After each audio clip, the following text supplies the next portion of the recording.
project on something called a college buddy, something we thought we could be utilized in all campuses anywhere. Our mission statement is a college buddy can provide a student or certain student with the tools, knowledge, resources, and guidance to plan a successful college experience. College buddies can assist students with planning out their pathways for higher education, helping them simplify the process of course planning, enrollment, program selections, so they can successfully reach their goals. And we're going to give you a little bit of information about the data, the needs, and the future of what having a college buddy implemented in your college would look like. So, first of all, how transfer students, there's too many transfer students, if we're being honest. The rate of transfer students in the last 20 years has gone up by about, not quite, 250%. And then there was a survey, and it indicated that 80% of community college students intend to transfer, and that's like nationally. In fall of 2021 in North Carolina from community colleges, there were 9,986 students who transferred to a four-year university. And then 31% of all community college students actually ended up transferring within a 6-year period. So notice how 80% intend to transfer, but 31% did. Okay. The degrees that these students attain, different students get different things. The blue indicates the associate in arts and associate in science, the light blue. The darker blue indicates just a different degree, say a business degree. And then no degree, notice how many no degree. That includes below 30 hours and above 30 hours for students transferring. And then in this pie chart here, the majority of students transferred to a public institution, and then we have the private colleges in orange and the dark blue, and then these are some of the specific public colleges that those students transferred to. So we have UNC Charlotte was definitely one of the biggest ones, and then we have UNC Wilmington, East Carolina, ASU, and getting into these schools and planning out classes that will fit into their schedule is a rather difficult thing. Sometimes it can feel just very overwhelming, and sometimes you just need a little help with that. Apologies, technical difficulties.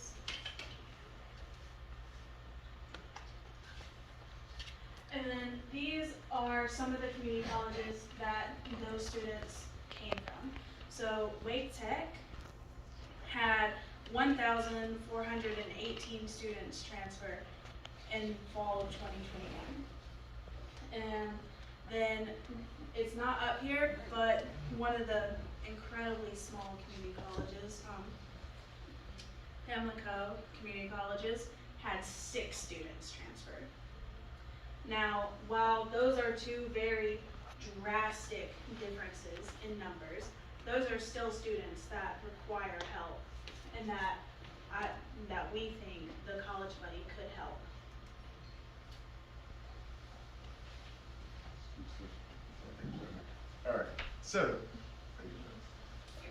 So what classifies you as a transfer student? So typically a transfer student is someone who is earning a college credit at a community college prior to transferring to a four-year university. Many transfer students consist of high school dual enrollment, early college, high school, and there are a few that are advanced placements, which is AP classes in high school. All right, so next, dual enrollment is one of the biggest ones that is coming up in the rise in North Carolina. Not even just North Carolina, nationally, but here we have that like dual enrollment. It allows high school students to enroll in colleges in North Carolina and universities, and then it says it helps you like move on if you have a course that you completed a grade as a C or higher successfully. And then you have to, for dual enrollment, you just have to meet a few requirements, but more than, the requirements are not more of the issue. I would say probably the issue would probably be kind of getting into the program and staying consistent. Next is like, it's dual enrollment. Next, dual enrollment is also broken down into like several pathways, such as career and college promise, career and technical education, and cooperative innovative high schools, which is like early college high school. All right, no, we're still, yeah.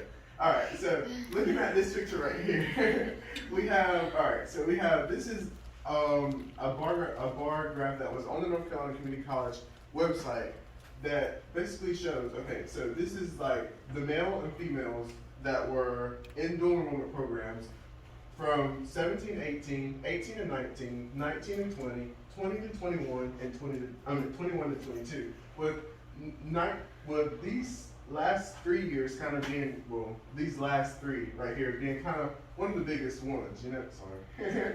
And then kind of looking at, I was going through and looking at several institutions and looking at the College of the Albemarle. All right, and that is looking in Elizabeth City, and looking at theirs, they had 1718, which was like a good decent number, kind of over like 1,000, and then 1819, which is like a very, very big, it was a very big like decrease that they had. But then back in 1920, 2021, and 2022, 21 and 22, it kind of increased, and that's how we kind of got that dual enrollment, you know? Alright, so there are a few like frequently asked questions, and those are kind of like how much of a course load is like considerable for like dual enrollment. I know from my perspective of coming out of the high school dual enrollment route, I know that you don't really want to take that route where you just overload yourself, because being that you're still in high school, you still want to maintain that, you know, you want to still maintain high school, you know, you want to make sure you live like those 4 years to the fullest. And it's kind of a different approach from early college high schools, because I'm sure that y'all in the back can kind of say that being an early college student, it's two totally different aspects, where in high school you have those 2 years to play around, and then you get, well, not play around, but like you get to your junior and senior year and you can decide to take college courses. But then in early college high school, it's kind of totally different, where you have to kind of stay on track all 4 years, you know? It's like, it's a big adjustment. All right, moving on is like, not that, you know? All right, so next question was, what community college classes would be best for like transfer students? And one of the best courses that, after looking into the list of like general ed courses, is ACA 122. Being that ACA 122, it acknowledges kind of the whole transfer pathway and kind of shows you what goes on, you know? You kind of get to learn about BDPs, you get to learn several different things. It kind of shows you like the different levels. You have community college, you have undergrad, you have graduate levels, masters. So it shows you all the different aspects that you have when it comes to education. Okay, so the buddy questionnaire, the goal of this is to assign, right, like a mentor to each transfer student that can help guide them. Hopefully that they would get assigned somebody that's possibly transferring to the same school that they are or in the same field that they are. But when those first people, when they get together for the first time, we want the buddy to already be educated on the pathway that person is taking. So we came up with the buddy questionnaire, which I'm going to pass out now. I think I have enough for everybody.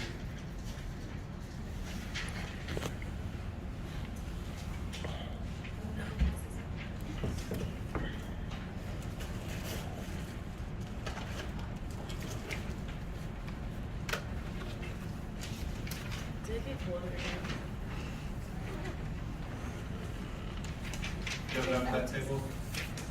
You're done? Okay. Okay. So this, I know it's cheap paper, I apologize, I ran out of paper and I went to Walmart late at night and this is what got bought. So. I'm just amazed at how thin it is. Like, it's like cool. Yeah.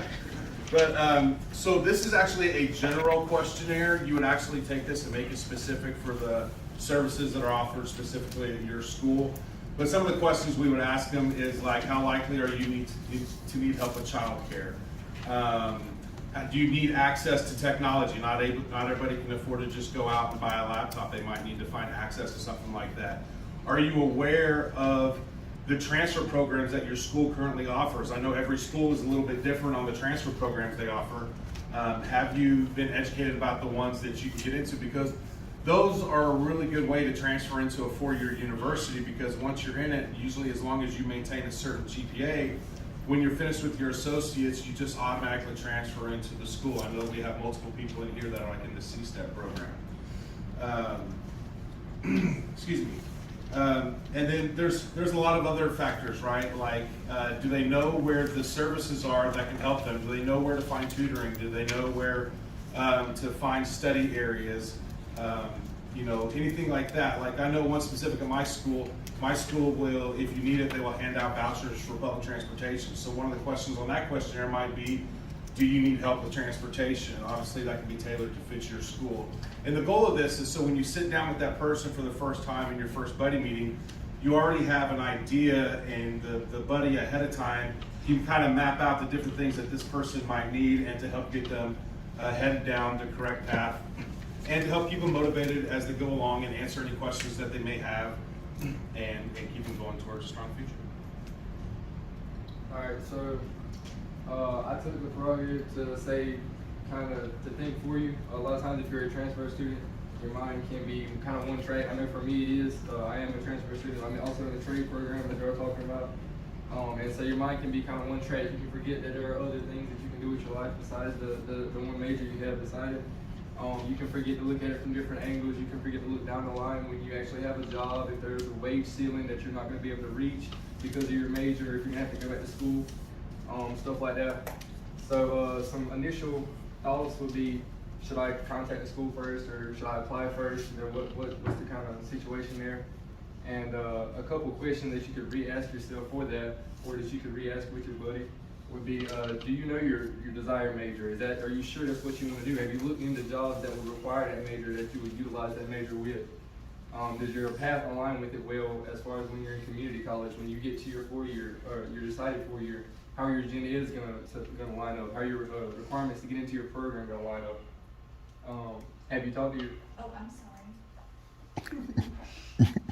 Have you talked to your advisor? This is just all like repetitive, but have you talked to your advisor? Have you looked at your current pathway? Have you looked into the requirements and the pathway of your desired transfer college? We'll get the next one. And this is just like thinking, this is something I feel like I miss personally. I was too present-minded in what I thought I wanted now without thinking into the future, you know, having your 5-year, 10-year plan, that kind of thing. And so you can get to the next one. And some things you want to think about now. Do you want to continue in the same area of study that you're in? Or do you want to kind of switch things up, try something a little different at your next college adventure?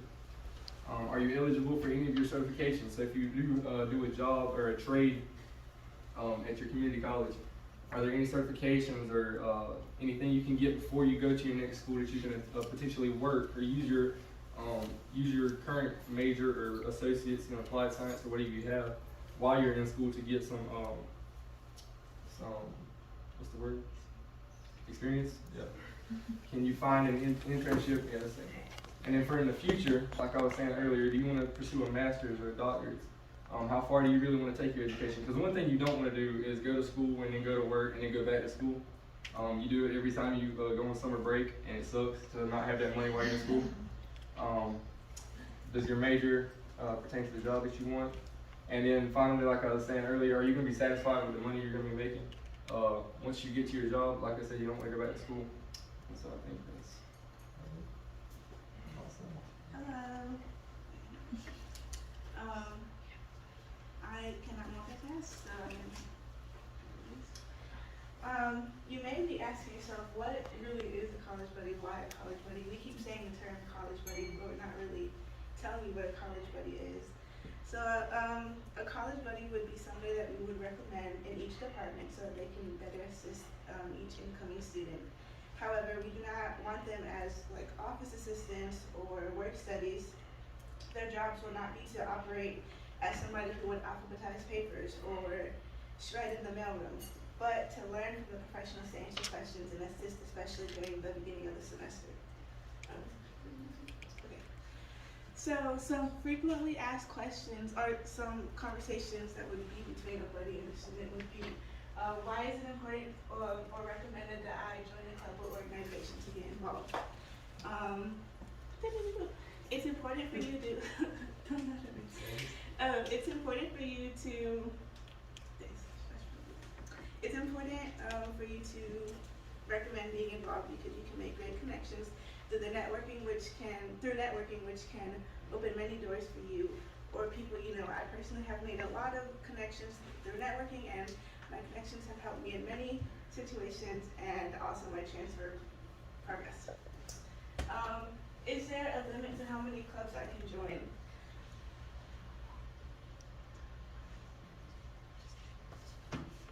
It's hard all the time. No, there's no time limit to the join. Forgive me, guys. Okay. There's no limit to what you can join or be a part of. I would say the only limit is based on your personal schedule and school schedule and rep schedule. Can I continue my club at another school if I decide to transfer? I worded that wrong, I think. Oh well. Yes, for example, if you're a part of SGA at Fayetteville Tech, Fayetteville State also has SGA. However, just because you were vice president at one school does not mean that you would automatically become vice president at another school. So you would have to reapply and see what their hiring system would be like. So I believe we're out of time. I'm unsure if I have time to speak on my portion. Okay. So to kind of encompass everything that we've spoken about today, the College Buddy kind of talks about everything you guys have spoken about as well. Having someone in the shoes that were already there. So let's say I'm a high school student. You probably want to talk to another high school student so they know what that looks like for them. I couldn't tell you what that looks like as a dual-enrolled high school student. I'm a 38-year-old single parent of a child. I can talk to someone who understands that. You need help with childcare. You need to know how to manage your time. You need to know how to make sure breakfast, lunch, and dinner is taken care of for your child. How are you going to manage your homework? How are you going to keep the lights on? I can walk you through that path. So the questionnaire that was given out earlier kind of starts to set out what kind of student are we going to pair you with. Now you have advisors, you have your care centers at your campus, but there's a lot of students, and sometimes it's a little bit more comfortable to talk to someone who's been in those shoes already. And so someone like myself or any of the students in this room can talk to you about the clubs and organizations that are available to you that may be beneficial in your career path or your educational path. Scholarships and benefits. You know, there are scholarships and benefits for trades that aren't going to be available for someone who's, you know, seeking out a major in English. You know, there might be something specific for them. Hobbies, interests, find out what your campus is doing. You might meet people, make network connections, things of the nature. So, and that's going to lead you to connecting. You may make a friend. You don't know where that's going to lead you. And so these are the things that we would talk about doing. You're going to do a personality assessment or a test. We've all experienced that. This is something that can be done in high school. Give you an idea of what kind of person you are. Are you on the right path? Should you think about other things? Find out what they love to do. You know, I can tell you from my experience at my age, now I'm doing what I love. I did what I had to make money. Now I'm doing what I have to because I love what I do. I'll figure out the rest. That's way more powerful to me than just the paycheck. Helping them envision what their future might look like. Find someone who's already in the field. Find someone who owns a business, somebody who's been doing it for 10 years. Let them see what that looks like. Is this where they want to be? And then you want to start looking at schools. Like if you have to make the transfer, you want to review those transfer schools. I've done that. I thought I was going to Appalachian. Dead set, going Appalachian. Now I'm looking at other universities because there are other options for me. There's other things to look at. And understanding what a BDP is. So you're going to spend all this time taking classes because they sound cool or maybe they make you happy. But you're gonna waste your time and your money and your effort. So if you understand that the university you want to go to, that you can handle these courses at this community college or while you're in high school, and then transfer to a 4-year and be done in 2 years, why would you not do that? And you wanna give them firsthand experiences. So these are the things that we talked about that you kind of have to go through. You want to make sure that you give them some kind of personality assessment, boost their confidence, make sure that they're making the right path from high school to college. You know, what are they already good at? It could be crocheting. It could be working on your car, changing your tire, anything. Find out what they're already good at, what experiences they already have, what do they currently enjoy doing, and what their hobbies are. How much do they know about what their career looks like in the future? And do they know anyone personally in that desired field, so they kind of already have an idea. And these are the things. Now what? What do you do? Did you look at your BDP? Did you talk to your advisor? Did you talk to your college buddy? Are you making sure you're doing the right things? Making sure that they understand the courses that they need to take while they're on their path, so they're not wasting their time and they can jump right into their life. Getting acquainted with the people, you know, on your campus, whether that's professors, whether that's people that, you know, are already employers. I mean, a lot of colleges have connections. Making sure that students know what other institutions, besides the one they really want to go to, have what they need for their program of study. And then go see the university. Maybe go with your college buddy. Go there, virtually or in person. Check it out. Feel like you're already a part of that life. A college buddy can help with all of these things. Thank you.